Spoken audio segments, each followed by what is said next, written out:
bater esse papo aí sim, sem dúvida. Beleza, então vamos lá, deixa eu só aquela respirada aqui. Oi galera do Thunderwave, aqui é o Alan Emura e hoje nós estamos aqui com o Leonardo para um bate-papo, né, a respeito de animações, de games e também para falar a respeito da empresa. Né? Leonardo, por favor, se apresente, fale a respeito da Cafundó. Legal, obrigado aí pelo convite, obrigado a todo mundo aí que está assistindo. Então, o Cafundó é um estúdio de animação que está com 13 anos agora, a gente começou em 2008, né, trabalhando exclusivamente com animação, no início mais focado em publicidade, e ao longo do tempo a gente foi migrando para outros mercados, e hoje em dia a gente trabalha ainda com prestação de serviço na área de animação para outros estúdios, para outras empresas, mas também nos nossos próprios projetos autorais, nossas próprias IPs, né? Então a gente tem alguns projetos de séries de animação já produzidos e alguns em produção, e também games, né? A gente acabou, durante essa trajetória aí, desenvolvendo muito projeto de animação para games, para outros clientes, para outras demandas, e a gente olhou esse mercado com carinho e achou que poderia atuar também. Então hoje a gente também tem uma IP própria nossa de jogo que a gente está desenvolvendo e acabamos de lançar agora em agosto um jogo bem grande aí no mundo todo e tal. Está sendo uma experiência interessante, assim. Legal. E por que vocês, né, pegaram essa parte, né, de migrar da animação para a área de games, né? Assim, no primeiro instante, parece que não tem nada a ver, né? Mas a gente conhece todo o mercado de transmídia, tudo mais. A própria Disney, né, costuma fazer isso, a própria a DC Comics. E por que vocês resolveram aqui no Brasil fazer esse tipo de, entre aspas, essa aposta? Sim. Na verdade, no nosso caso, foi uma demanda do próprio mercado, assim, né? Como eu comentei, a gente trabalhava bastante com animação para vídeo, né? Para publicidade, para algumas coisas de curtas e tal, e começaram a surgir demandas de a gente trabalhar a animação ou a parte da arte, né? Sempre teve vários artistas aqui no estúdio de cenário, personagem, narrativa e tal, produzir isso para games, né? Então, a gente quer que vocês desenvolvam uma animação ou um animatic aqui para esse jogo que a gente está fazendo. Aí a gente começou a pegar desenvolvimento de personagem para jogo, cenário, e aí a gente começou a entender um pouco melhor desse mercado de games, né? Viu que ele, apesar de ter muitas semelhanças na parte artística, na parte de desenvolvimento de narrativa, de história, ele é bem diferente na parte de business, assim, né? O negócio do game, ele é bem diferente do negócio do audiovisual. E aí a gente teve que aprender um pouco, a gente passou uns anos aí trabalhando para outros clientes, para poder ganhar experiência com isso, e entendeu que a gente podia também atuar nesse mercado, mas foi uma coisa bem natural, assim, né? Para ser sincero, não foi algo muito planejado, né? Como eu falei, isso é uma demanda que acabou surgindo, e aí a partir disso despertou a nossa curiosidade e o interesse de atuar nesse mercado, e aí, obviamente, a gente se estruturou, montou um plano, uma estratégia para poder atuar nesse mercado de games também, né? E existe diferença de uma equipe de criação de roteiros, né, equipe assim completa, né, para séries de animação e para jogos? Vocês tiveram que rever a equipe? Como é que isso funciona? Sim, a equipe técnica ela é bem diferente, né? Porque o jogo envolve a parte interativa, né? Então você tem que ter desenvolvedores, tem que ter todo um outro arcabouço de profissionais que na animação você não tem essa necessidade exatamente. Mas da parte de roteiro, de narrativa, de história, também, né? Eu acho que um roteirista que trabalha com conteúdo audiovisual, ele pode migrar para game, isso não tem problema nenhum. Mas a forma como você conta a história é bem diferente, pode ser bem diferente, né? Você pode ter uma história linear, dependendo do teu jogo, obviamente, mas se o game ele tiver várias interações independentes, né, que o próprio jogador, que o próprio usuário pode ir num local, depois no outro, interagir com um personagem, depois com o outro, que você não consegue prever, né, essa linearidade de narrativa, então a pessoa ela tem que estar adaptada ou querer se adaptar e tentar fazer testes em cima disso, né? Uma coisa que o jogo tem bastante e que no audiovisual, na animação propriamente, isso não é tão comum assim, dá para fazer, mas não é tão comum, é o que a gente chama de playtest, né? Então a gente faz um demo, assim, faz uma versão reduzida do jogo, com uma fase ou alguma coisa assim, e bota isso na mão de alguns jogadores, né? Participa de um evento ou marca mesmo um playtest, a galera vem no estúdio e testa, e aí você consegue medir, né? Se o que você está contando ali, a tua história está fazendo sentido, se o pessoal está entendendo, né? Se a dificuldade está adequada, ou se está muito fácil, ou está muito difícil. Então isso é uma coisa muito legal assim de fazer, porque você tem contato com os jogadores, com os usuários, com os espectadores antes do produto final, e aí você vai pulindo e vai tentando melhorar, né, o jogo para deixar ele mais abrangente ou mais adequado ao teu público, depende do objetivo que você tem, né.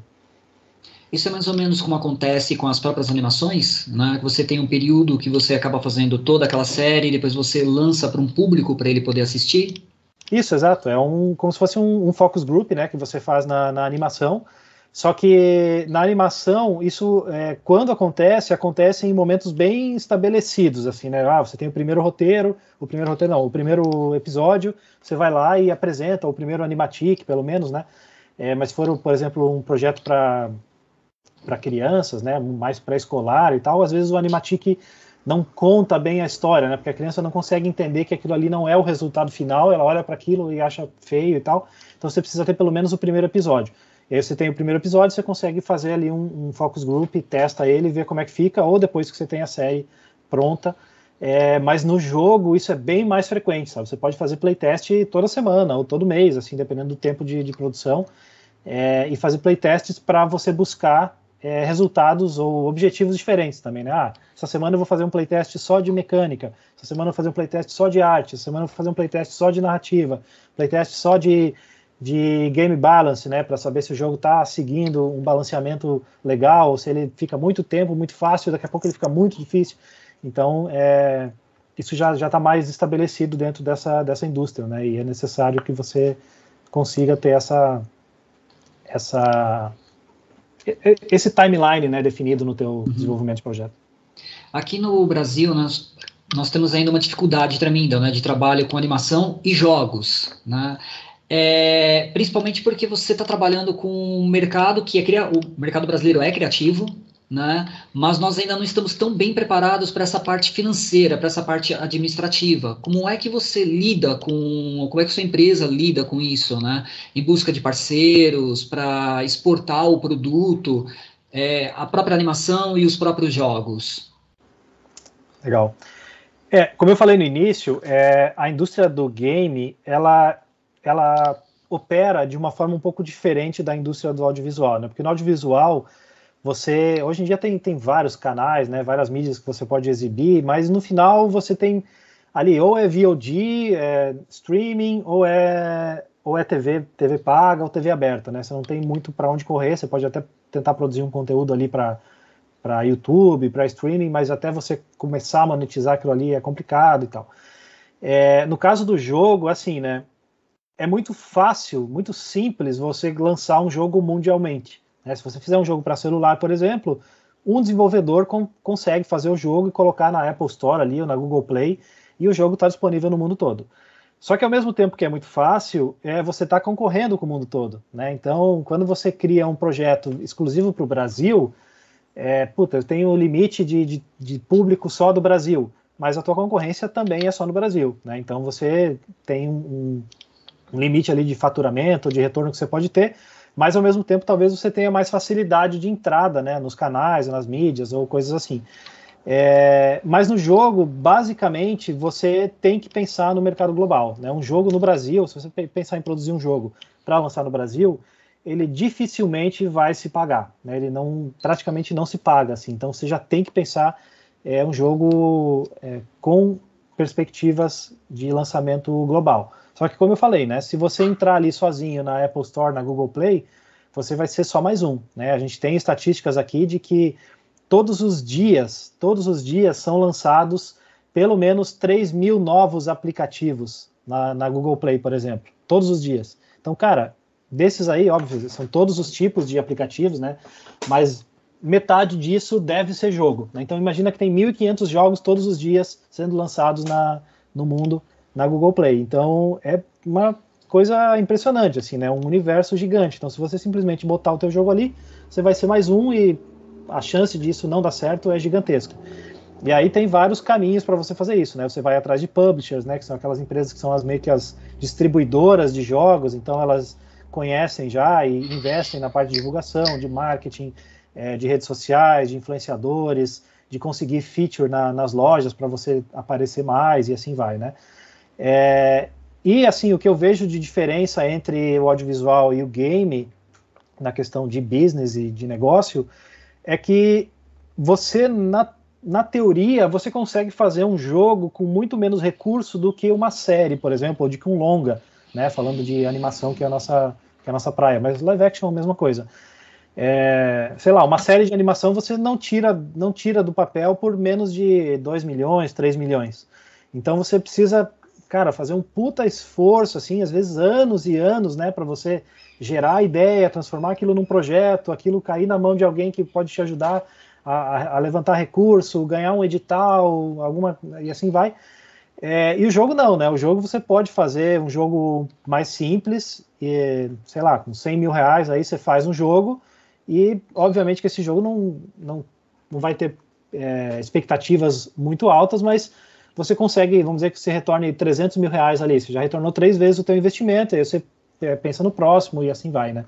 Então é um mercado mais acessível, assim, né, de início para quem está começando, para quem não tem muito recurso, para quem não tem estrutura muito grande, muitas pessoas e tal, diferente do audiovisual, que você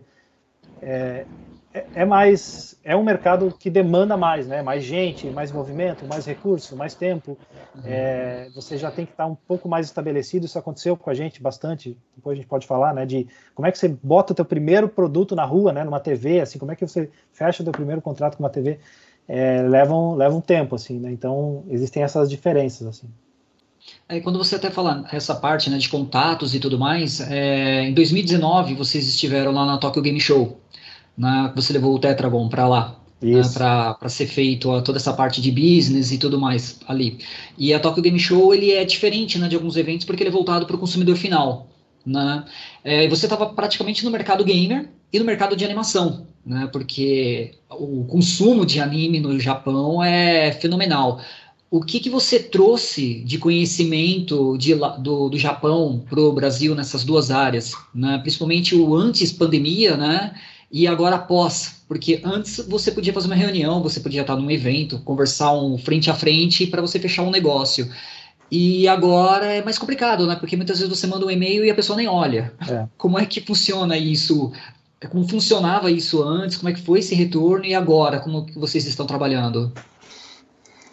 Tá, vamos lá, vou tentar responder aqui, são várias coisas, mas assim, a primeira eu acho que a gente teve muita sorte de pegar o timing certo, né, porque eu concordo contigo, né, estar presencialmente nos eventos, nas oportunidades que você tem de conhecer as pessoas desse meio faz muita diferença, né, e a gente teve a sorte de fazer isso antes da pandemia, né? Óbvio que a gente não imaginava que ia ter pandemia e não programou para fazer aquilo naquele ano ali de 2019, imaginando que no ano seguinte a gente não ia conseguir, não foi nada disso, né? Foi uma coisa de estar no momento certo, na hora certa. E a Tokyo Game Show, apesar de ter esse foco bem voltado para o público final, né? Tem uns stands gigantes, assim, da Nintendo, da Sony e vários outros desenvolvedores de jogos.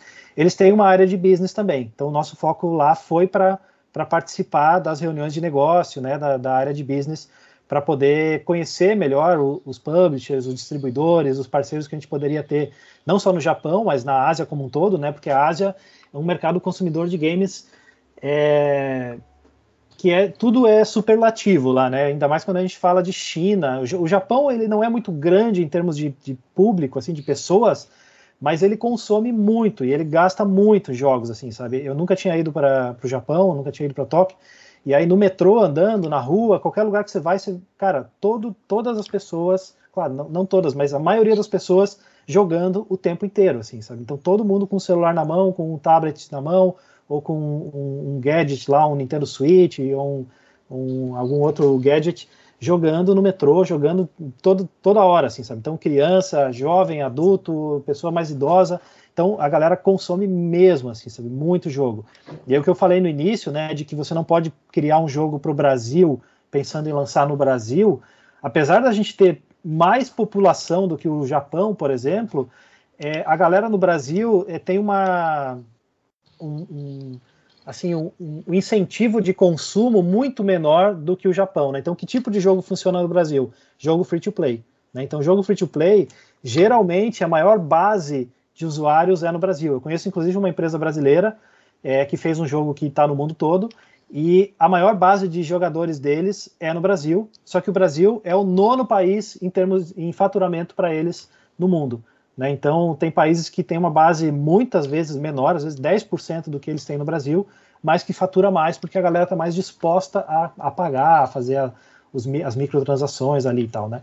Então, no caso da Tokyo Game Show, foi muito legal, a gente participou dos eventos lá de business, fez contato com muita gente, conseguiu fechar um publisher lá, e, obviamente, participou do evento também, a gente foi ver lá o evento, né, direcionado para o público, e aí, assim, é um mercado que, se você conseguir entrar, né, não é tão fácil de entrar, existem várias especificidades, principalmente quando você fala da China, né, mas se você entrar na China, é tudo multiplicado por 10, por 20, por 30, assim, né, porque a quantidade de pessoas envolvidas no processo ali é uma coisa inimaginável, assim, são bilhões de pessoas, né, então, às vezes, com um tiro ali, você consegue tirar muita coisa.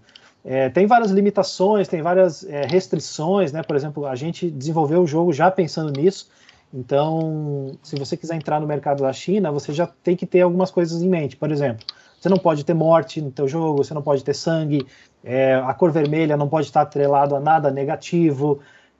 Cara, são vários fatores assim que é o mínimo que você precisa atender para poder entrar lá. Né? Isso impacta na questão narrativa também. Né? E o mercado chinês agora também, né, é o governo, desculpa, no mercado. O mercado também é o governo, né? Acabou de colocar agora restrição até na quantidade de horas, né, que você pode ficar jogando. Eu vi isso daí. Cara, assim, esses tempos o governo chinês decretou que nenhuma empresa da área de educação poderia ter investimento privado, né? Faz 1 mês e pouco aí, 2 meses.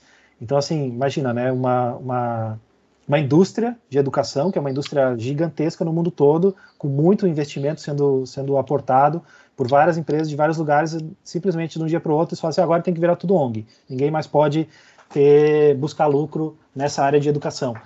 Eu acho que eu não levo muito a sério esse tipo de coisa, eu acho que eles devem mudar esse posicionamento, eles fazem essas jogadas assim muito bruscas, às vezes, para poder dar uma derrubada no mercado, e daqui a pouco eles falam, não é bem assim e tal, né? Então essa coisa de, eles limitaram a 3 horas, né, acho que é 3 horas por dia, se não me engano, que as crianças podem estar jogando.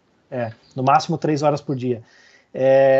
E é um país que tem uma base de jogadores muito grande, né? Apesar de ser difícil você colocar um jogo lá, todo mundo quer colocar o jogo lá. A gente está no processo agora de tentar entrar, então tem que pagar várias taxas para o governo, é tipo um processo de censura, assim, né? Eles vão lá, jogam o teu jogo e fazem vários pitacos e falam, não, muda isso, faz aquilo e tal. Então, é obrigatório você ter uma empresa de lá, né, para te representar, né? Você não pode entrar porque você quer. Exatamente, o primeiro passo é esse, né? Você tem que ter um representante, um publisher, um distribuidor de lá, e é ele que entra com essa documentação, é ele que faz esses pedidos, e mesmo assim, os prazos são de 6 meses a 1 ano, assim, né? No mínimo 6 meses ou até 1 ano ou mais de 1 ano para você conseguir ter o teu jogo aprovado, né? Se deu tudo certo, para você poder lançar lá. Então tem várias restrições, mas eles sabem que o mercado lá é gigantesco e todo mundo quer ir para lá, e aí agora eles colocaram essa de 3 horas por dia aí, né?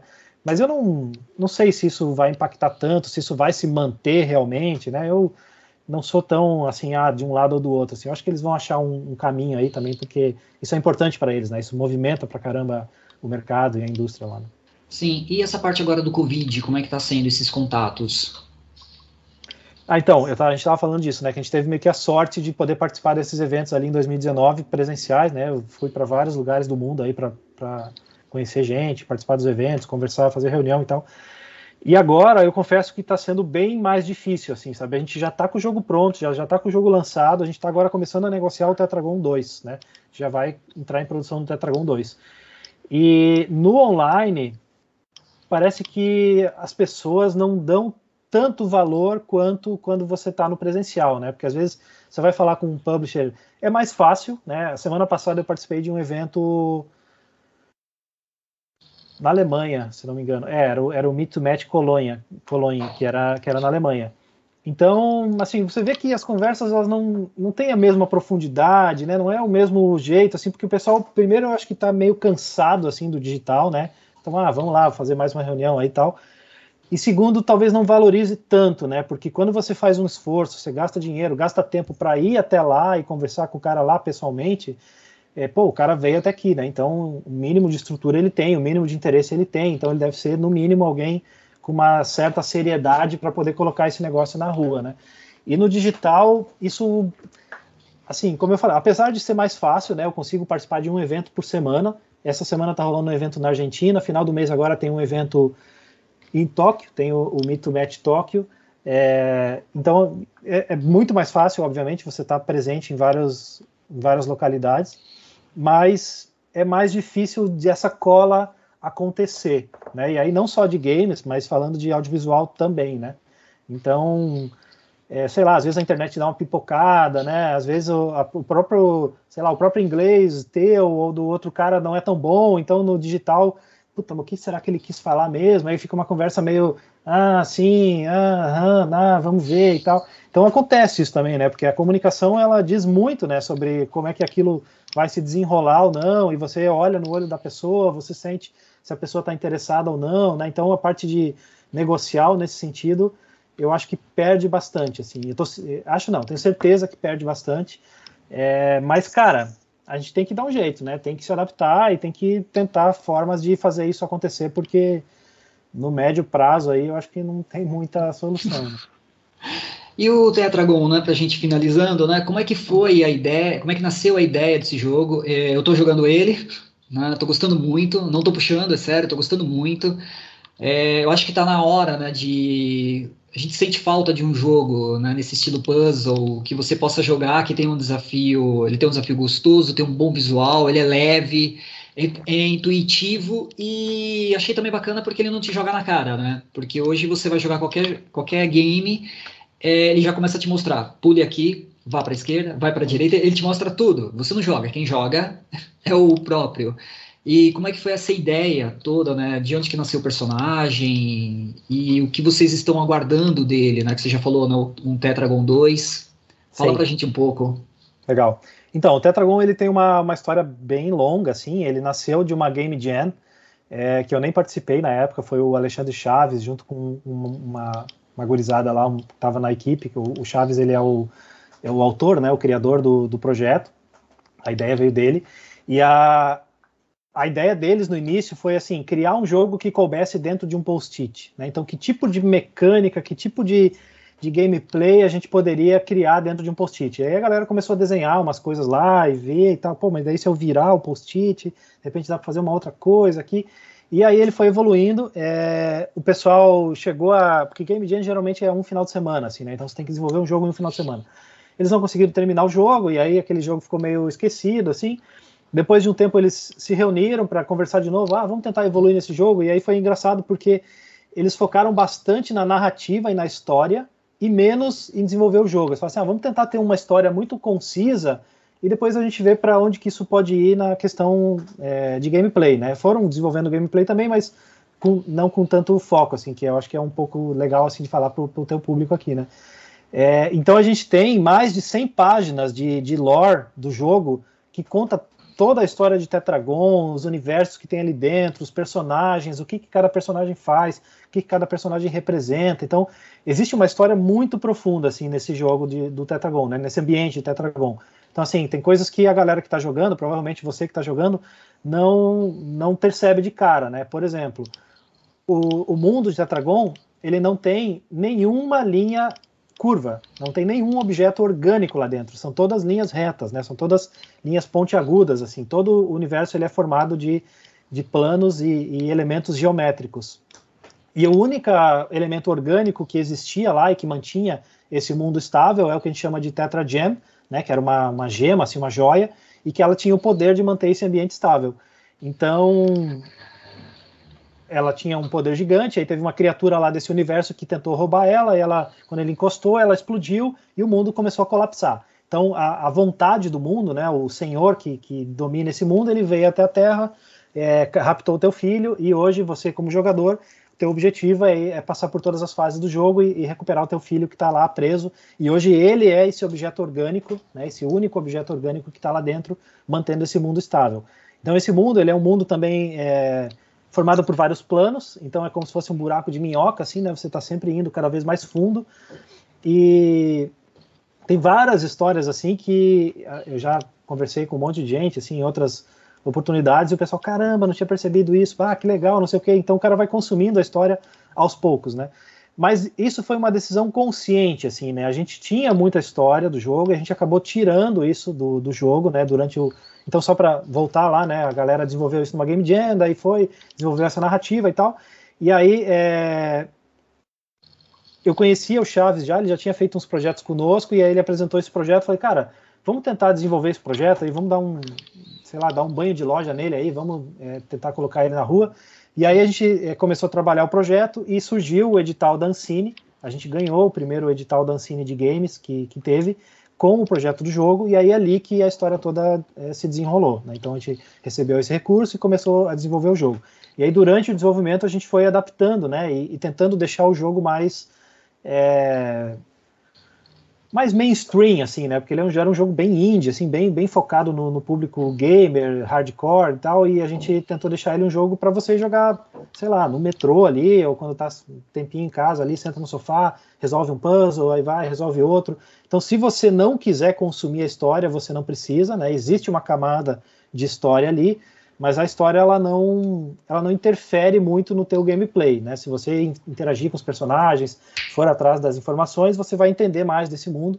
E a nossa ideia agora, com o Tetragon 2, é trazer um pouco mais esses aspectos da história e talvez até explicar algumas coisas que ficaram meio voando assim no Tetragon 1, né? Que era um objetivo de ter um gameplay mais fluido, mais tranquilo e não focar muito na narrativa, né?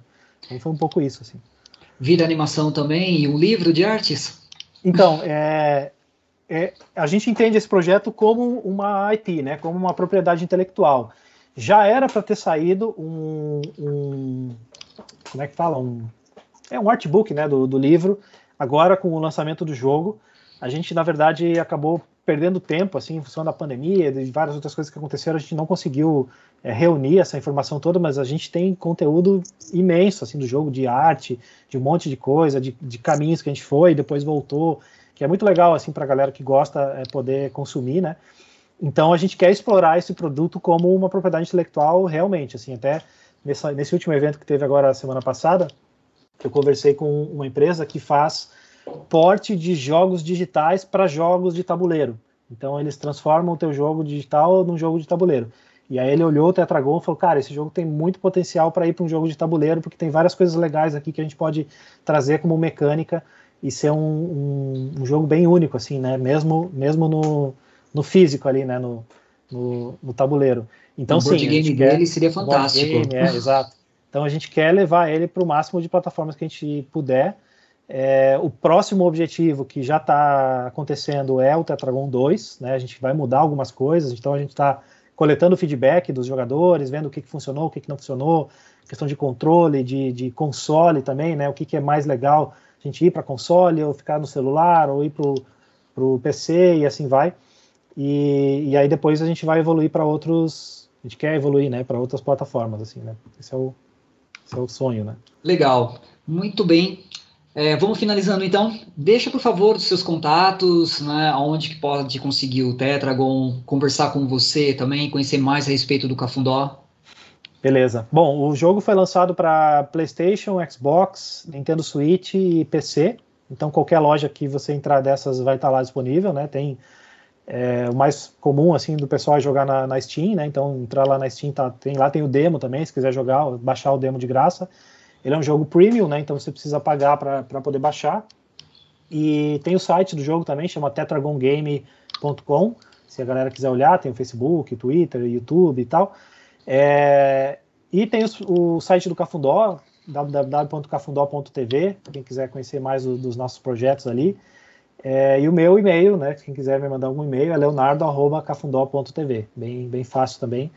E é isso aí. Obrigado pelo tempo. Espero que a galera tenha curtido aí um pouco o papo. Sim, a gente também agradece, né? E vamos indo. Aqui é o Alan Uemura, para o site Thunderwave. Gente, obrigado e até a próxima.